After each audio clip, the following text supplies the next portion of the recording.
ఉపయోగించాలో, ఎవరిని ఏ సమయంలో ఎలా వాడుకోవాలో, ఎవరికి ఎంత కేపబిలిటీ ఇచ్చాడో, హీ నోస్ ఇట్ ఆల్. ఆ ట్రైనింగ్ గుండా తీసుకెళ్లకుండా దేవుడు నిన్ను వాడుకోవటం మొదలు పెట్టాడు. ట్రైనింగ్ గుండా తీసుకెళ్తున్న సమయంలో కూడా దేవుడు నిన్ను వాడుకోవచ్చు.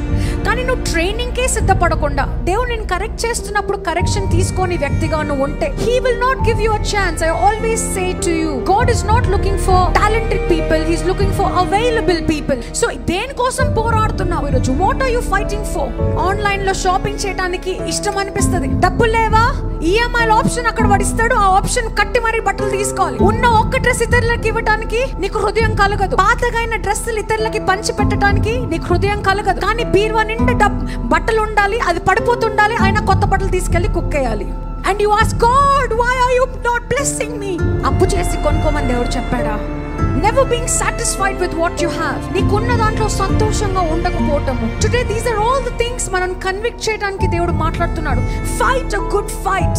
మంచి యుద్ధం పోరాడు. పిచ్చి పిచ్చి యుద్ధము, ఇతర పైన అసూయ, ఈగోయిష్, నాకన్నా గొప్ప ఎవరు లేరు, I'm the greatest, I'm the hero. Never being satisfied, always wanting more. ఉన్న దానికన్నా ఎక్కువగా ఆశించటము. If that's one of you today, time to repent.